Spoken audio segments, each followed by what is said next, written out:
And good morning to you. We have today, I don't know why I'm saying I'm today wearing a jersey that was not on my jersey countdown. One of the infamous word marks, because there are some Nashville fans out there like, oh, he's because it's word mark. He just doesn't like us. No, I hate word marks.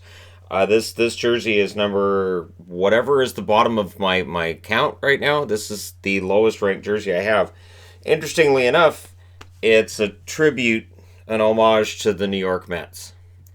It's still really ugly. So, I just thought I'd throw that out there that it's a Islanders jersey, which if you cover the I and the S, it turns into slander, and land and landers, and it's just ugly.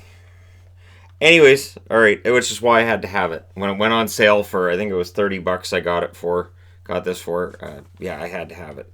Now I've got one as well that has a Tavares on the back. I paid $50 for that. I'm like, yeah, I'll get it with a Tavares on the back. Who knows? Someday that might be good. And then the number's right here, which is weird. Anyways, moving on to today's games. The Ottawa Senators are in against those New York Islanders tonight. Now, Ottawa's coming off of a win, so I think I feel pretty comfortable in saying Islanders win streak should hit 10 tonight. That's normally when I would do a videos after a 10-game winning streak. So, for the Senators, they're 4-8-1. They're now 1-4-1 on the road, so yeah, they might be coming in tonight going, yeah, we're 1-4-1 on the road now. And in their last 10, they're 4-5-1. Ottawa's a team that fights really hard. There's a lot of there's a lot of passion and chemistry between these players. Not a lot of top end talent, and I say that a lot because it's true. Brady Tkachuk is the most talented forward they have right now. Although there are some who are making an argument that they may be better right now than the roles they were in with previous teams. On the Islanders side, they are of course 10-3. They're 6-2 at home. Over their last 10, of course, they're 9-1 because of that 9-game winning streak. So the Islanders feel pretty good, and I don't see them as a team that necessarily would overlook the Senators. Thus, there's no Akbar magnet today. Scoring over the last 5 games. Tkachuk, 2 goals, 3 assists. Duclair, 4 goals and 2 assists. And Connor Brown, 2 goals, 4 assists. So those are 3 guys that stand out as really pushing the offense for the forwards. On the blue line, Shabbat has 4 helpers. On the Islanders side, Lee, 3 goals, 3 assists. Brassard, 5 goals, 1 assist. Bailey, 2 goals and 3 assists. And Johnny Boychuk has 4 helpers over their last 5 games. So, overall, the numbers seem to indicate these teams are similar when you look at the scoring over the last 5 games. But when you look at their records, it would indicate they're not. Now, special teams numbers are not even close. Ottawa has a power play of 8.3%. Their penalty kills at 78.9% for a total of 87.2 when you add the two together. On the Islanders side, 22.7% for their power play, 83.8% for their penalty kill for a total of 106.5. Keep in mind, 110 and higher is considered excellent, and these teams both have some differences there, but over their last 5 games, not so much. This game should be close. The Senators don't generally get blown out, but it is their second game in 2 nights, and the Islanders are just absolutely on a roll right now. All right, moving along. Carolina in against Philadelphia. And these first 3 games that I'm going to profile, all of them take place at 4 o'clock Eastern, 7 o'clock Pacific. Carolina's 9-4-1. Philadelphia's 6-5-2. So there's a big difference there. Carolina, however, on the road 3-2-1, which is okay. And in their last 10, they're 5-4-1. So they've definitely had some more struggles over the last few weeks than they had early in the season. On the Philadelphia side at home, they're 4-1-1. Overall, in their last 10, they're 4-5-1. So Philadelphia likes playing at home. This might be a spot where Philadelphia gets themselves a win. I was thinking about, if I didn't wear the Islanders, I was thinking about wearing a Flyers one as well, but I went with Islanders. So, happens. Scoring over their last 5 games, Svechnikov, 5 goals, 2 assists. Ask any Canes fan, they'll tell you how much they love Svechnikov right now. Aho, 3 goals, 4 assists, so he's bounced back from a slow start. Dzingel, 1 goal and 2 assists for him. On the forward side for Philadelphia, Claude Giroux, 2 goals, 2 assists. Couturier, 1 goal, 3 assists. Voracek has 2 goals and 5 assists over their last 5 games. Hi, Shadow.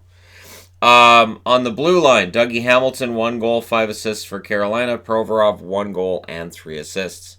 Special teams, Carolina's power play, 23.9%. Penalty kill, 81.5% for a total 105.4. On Philly's side of things, their power play is running at 23.5%. Penalty kill, 82.5% for a total of 106. So their special teams are really pretty close to even. These teams are closer to even than the records would indicate. In Philadelphia's case, they don't necessarily have the depth that Carolina does, but those first 2 lines, when they're going, it's a sight to behold. And for Philadelphia, they got to keep that under wraps. I would think we may see a difference in goaltending as well, but it depends on which Peter Mrazek shows up and which either Elliott or Hart shows up, because whoever Philly goes with, it's really uncertain what you're going to get in the net. I'm not going to make the Forrest Gump. I'm almost making the Forrest Gump. I'm not doing it. Nope. Vegas. The Vegas Golden Knights now on the road. Shadow, are you good now? Okay, you got his pet. Vegas is in against Columbus. Vegas 8-5-2. Columbus 5-6-3. And for Columbus, winning 5 out of 14. That's kind of right about where a lot of us had figured that they might end up being. Like, competitive team, good team, not necessarily, again, the top-end talent with the losses they suffered in the offseason, and to compete in a tough division as well. On the road, Vegas is 4-2. Over their last 10, they're 5-3-2. Getting out on the road might be the best thing for Vegas after their last couple of games at home. For Columbus, at home, they're 3-4-1. And in their last 10, they're 4-3-3. So Columbus keeps games close. They're known for winning games in overtimes and losing games in overtimes, and just in general liking 1-goal games. Vegas, flashy team, and if this game gets out of control, that would probably be in Vegas' favor, in all likelihood. Scoring over their last 5 games, William Karlsson, 3 goals, 2 assists. He started picking it up again. Stone, 2 goals, 3 assists. Pacioretty, 1 goal and 2 assists. On the Columbus side with forwards, Dubois, 2 goals, 3 assists. Milano, 2 goals, 2 assists. And Josh Anderson, 2 goals and 3 assists. He's looked pretty solid over the last couple of weeks. Among defensemen, Shea Theodore has 1 helper for Vegas. Zach Werenski has a goal and an assist for Columbus. Special teams numbers, Vegas, 25% for their power play. Their penalty kill, 89.1% for a total of 114.1. Vegas is excellent on special teams. On the Columbus side, a little more worrying. 13.6% on the power play, 74.4% on the penalty kill for a total of 88. That's a low number. That's in like Ottawa territory for numbers. So that's something that they need to get straightened out.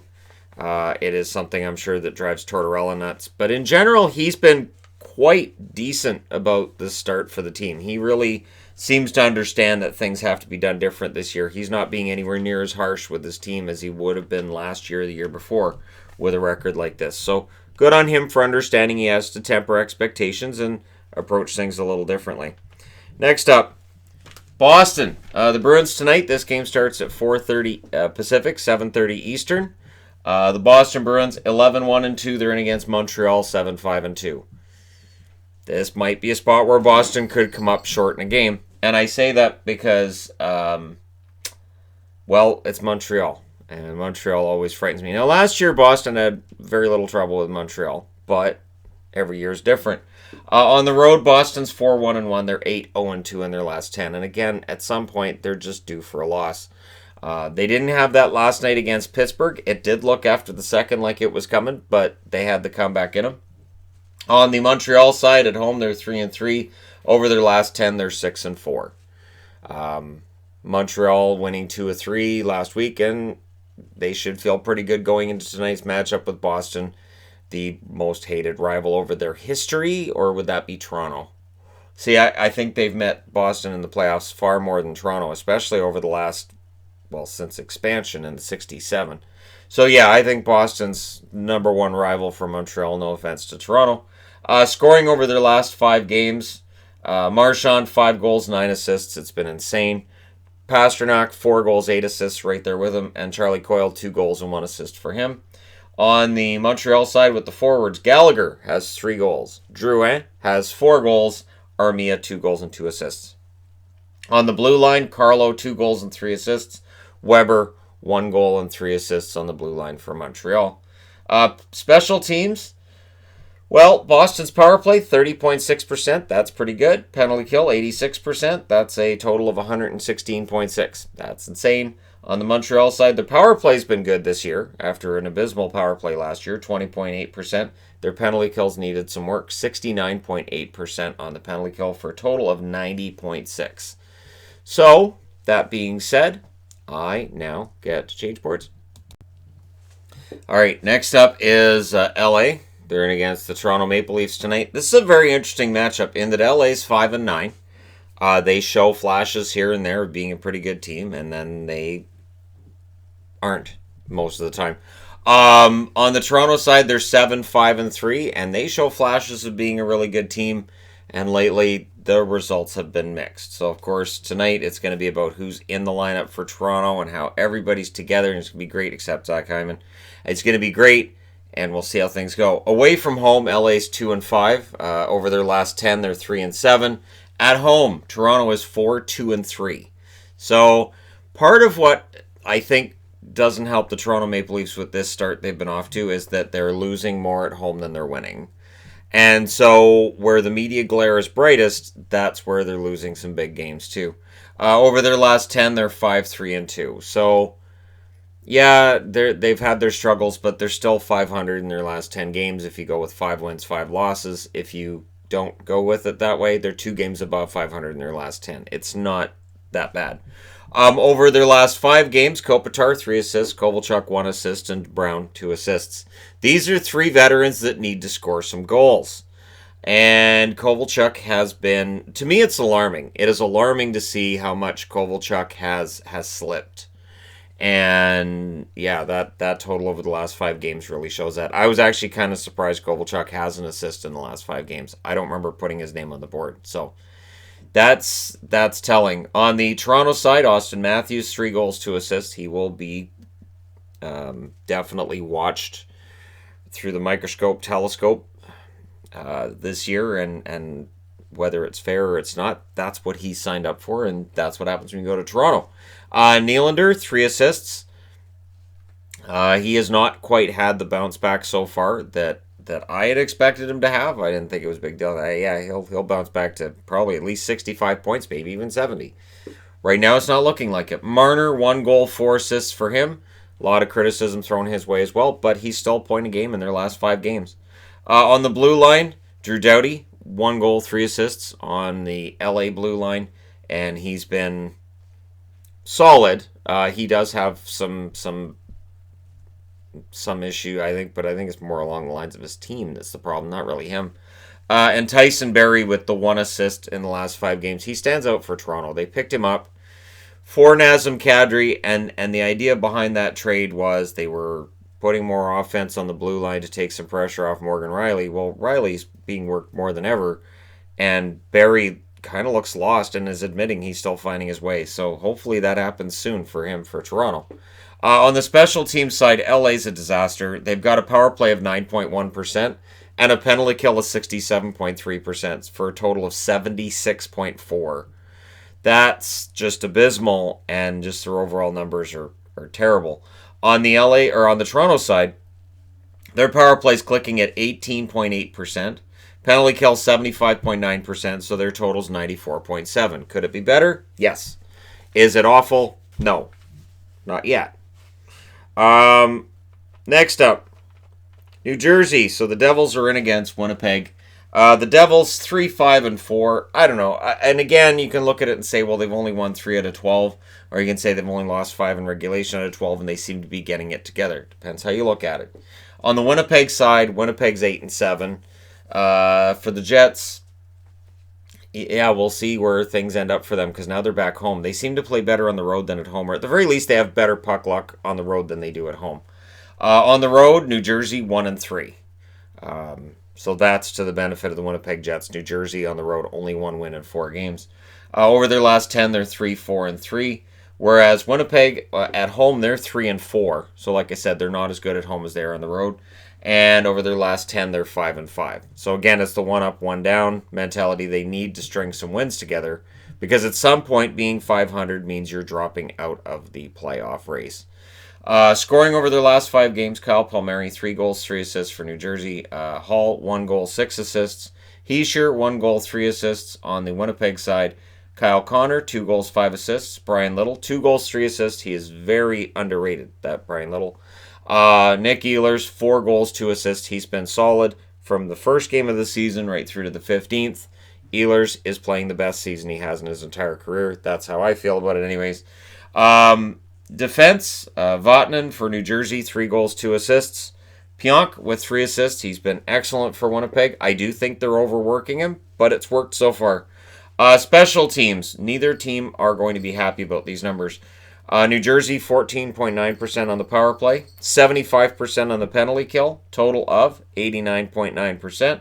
On the Winnipeg side, the power play at 15.7%, penalty kill 67.7% for a total of 83.4%. Those numbers are not great. So if you're looking for where Winnipeg needs to get better, I would say their special teams are part of it. Somebody's back for another pet. Their special teams are a part of it. And goaltending's sometimes been a problem. Sometimes it's been their greatest strength.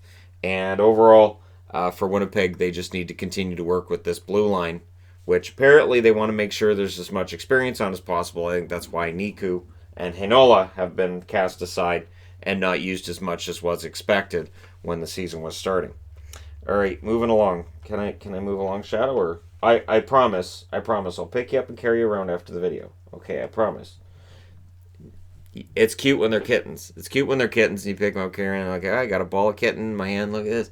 And then they get to be adults and they're like, no, we have an agreement. Yeah, I know. Stop it. Okay, no, stop it. Okay, go over there. See, because he uses one claw and then he snags. And Reeboks snag badly and easily. All right, next up. I'm going to have to move you, Shadow, because you're getting a little too grabby. Colorado in against the Dallas Stars. This game will start at 8:30 Eastern, 5:30 Pacific. Colorado 8-4-2, Dallas 7-8-1. And for Colorado, we're at that first point in the season where you have some sort of problem. Every team goes through it every year. I'm still waiting for Boston to go through theirs. Washington seemed to have one early where they were blowing leads, and that's kind of gone by the wayside. So for Colorado, it's an injury problem, and it's major, but you fight your way through it. You're a stronger team on the other side. At least that's what they put on the T-shirts and all of the inspirational quotes that you'll have on your wall in your dressing room. Dallas is on the comeback trail. Dallas is 7-8-1. On the road, Colorado's 4-2-1. At home, Dallas is 4-3. And if Dallas starts to get that home record up to where it normally is, they're in good shape. Over their last 10, Colorado's 4-4-2. Over their last 10, Dallas is 6-4. They are getting it together. Scoring over their last 5 games, Nathan MacKinnon, 3 goals, 3 assists. Kadri, 2 goals, 2 assists. Calvert, 2 goals and 1 assist. So they need the depth guys to show up. They need Kadri to score a bunch. On the Dallas side, Radulov, 4 goals, 1 assist. Gurianov, 4 goals and 1 assist in their last 5 games. It's magic. I remember Mason Raymond being the most obvious one, that he was fast, he was good, but he just couldn't score. And then all of a sudden, it showed up. And I was like, finally. And I kind of feel that way with Gurianov. Pavelski, 1 goal, 4 assists. He is starting to pick things up in Dallas. On the defensive side, Makar, 1 goal, 2 assists in the last 5 games. Klingberg's alarming with 0 points. Klingberg's having a tough season. On the special teams side, it does favor Colorado. Remember, these numbers, a lot of them would have had Rantanen and Landeskog on the power play. Power play's at 20%. Penalty kill, 83.7% for a total of 103.7. On the Dallas side, that power play is finally starting to show some life. 13% now. Penalty kill, 81.8% for a total of 94.8. So there. All right, moving along. Arizona. So last night, Arizona goes into Edmonton, and they have a really gutsy overtime win over the Oilers. Calgary, we'll see how Calgary does tonight. The Flames need to string wins together, much like Winnipeg. They're 8-7-2, and Arizona's now 9-4-1. And Arizona's for real. Now, they're not a really exciting team to watch. They're not going to be. The way that Taka coaches them to play, they're not going to be an exciting team to play. But if you're a fan of the Coyotes at all, then you don't care. You don't care if your team's exciting to watch. Islander fans don't really care either. What they care about is, hey, we're finally relevant. Arizona, it's finally relevant. And for the Islanders, it's, hey, we could be contenders this year with the way we're playing. On the road, Arizona's a very impressive 5-2-1. Over their last 10, they're 8-2.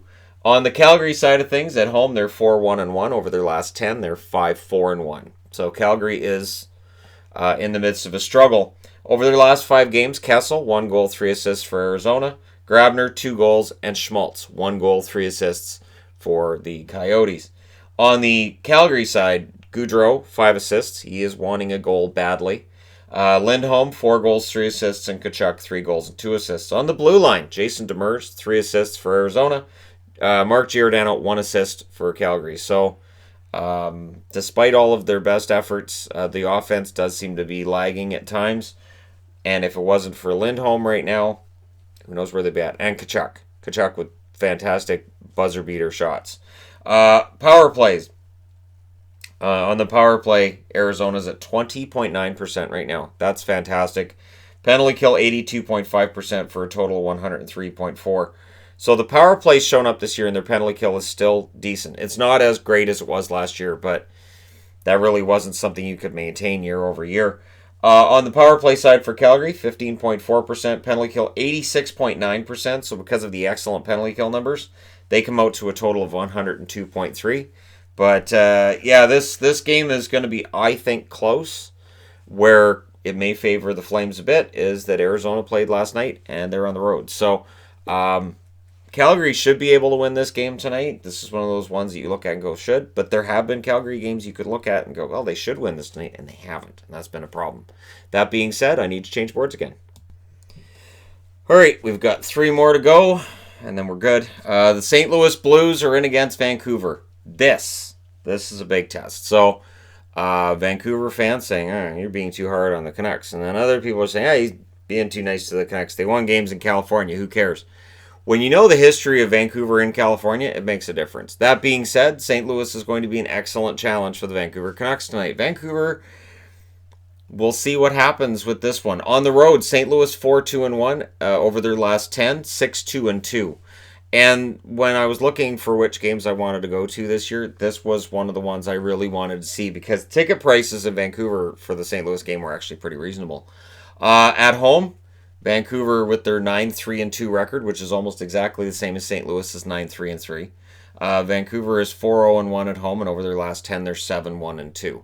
Both of these teams come in with good records, and St. Louis is going to be looking for a measure of revenge after what Vancouver did to them in St. Louis. Now, in their last 5 games, Ryan O'Reilly's really turned it on. 3 goals, 5 assists for him. Perron, 2 goals, 5 assists. Braden Shen, 2 goals, and 1 assist. On the Vancouver side with their forwards, Horvat, 1 goal, 6 assists. Pettersson, 4 goals and 6 assists. And some of the articles I've already started seeing on how great Pettersson is, and how he's greatest of, some of it I'm like, wait, just settle down. How many games has he played in his career? Let's just enjoy this. Let's just enjoy it and not try to decide where he belongs in the all-time history books. Brock Besser, 5 goals and 4 assists for him. Pretty decent run for Besser. Please stop getting hurt in every game. I understand that you haven't actually been injured, and you haven't missed any time, but please stop getting hurt every game because Canuck fans can't handle it. Defense, Pietrangelo, 1 goal, 3 assists for St. Louis. Alex Edler with 4 assists on the Vancouver side in their last 5 games. Power play and penalty kill numbers. Power play for St. Louis, 24.5%. Their penalty kill, 80%, for a total of 104.5. Not too shabby.